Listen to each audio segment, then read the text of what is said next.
These days. In terms of chemical production has gone enormously. It's just, I mean, I haven't had, particularly my grandparents or grandparents generally, people will say to me, you know, I'm, 60, 80, 90 and I'm okay, and I'm healthy, etc. I'm still living, etc., etc. Why are you doing these talks?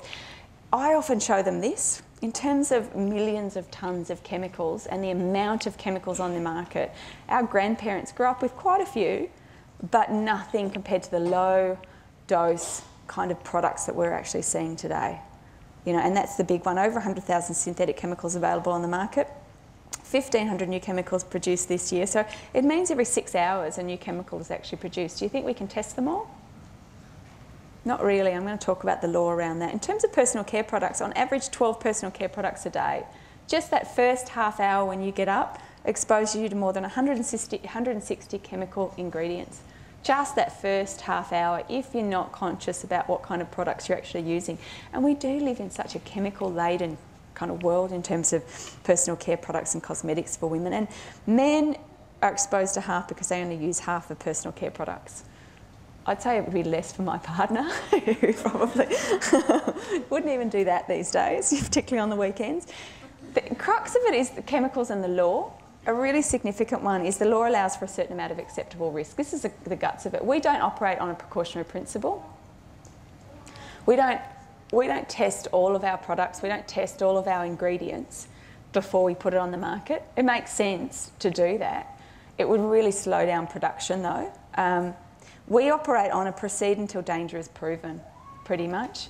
So it means that it's very hard to get products, to get toxic ingredients off. And the other thing, as I said before, in terms of the impact, so if I put on a toxic sunscreen on my child, they may not respond. They might be fine, or it may show up a bit later.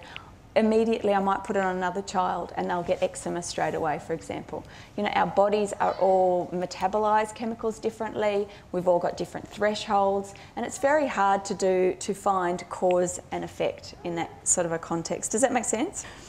How do they cause damage? We've talked about them generally. Pass from mum to bub, developmental toxicity, neurological toxicity, immune toxicity, liver toxicity, oxidative damage, endocrine disruption, which is hormone disruption. So we know that they can have all of these effects.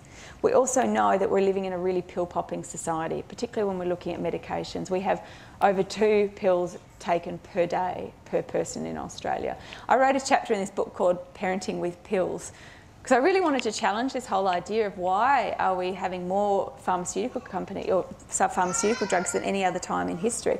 And these aren't, the vitamins or whatever. These are pharmaceutical drugs that we're actually consuming. So I wanted to kind of challenge the fact that why are we a society that is masking symptoms? We're not doing prevention, as Emma's, business is all about, really. We're actually kind of not looking at prevention. We're continually, masking symptom over and over again, and I wanted to kind of explore that. It's more apparent when we not only have a generation of pre-polluted babies, but then we've got a society and a range of kids, a whole generation of kids that are more drugged than any other time in history. So we've just got this very drugged, not only, chemical-laden generation developing, but we've also got a more drugged generation coming through. The health impacts are there. Asthma's increasing. So often I get grandparents who say, it just wasn't around when we were growing up, just particularly the kinds of asthma that we're seeing today and in such dominance that we're seeing. Autism, 1 in 150 children expected to be on the autism spectrum. Type 2 diabetes, developmental reproductive disorders, I said before, in terms of infertility, sperm count decreasing in terms of 1% each year, and that's quality and quantity as well. Increased rates of hypospadias, I spelled that wrong, hypospadias, which is male sex organ problems. So 1 in 300 little boys are having difficulties in terms of their reproductive organs and the development of their reproductive organs. Chronic fatigue, chemical sensitivity, thyroid issues, we can kind of feel that. Cancer is just a significant one, unfortunately.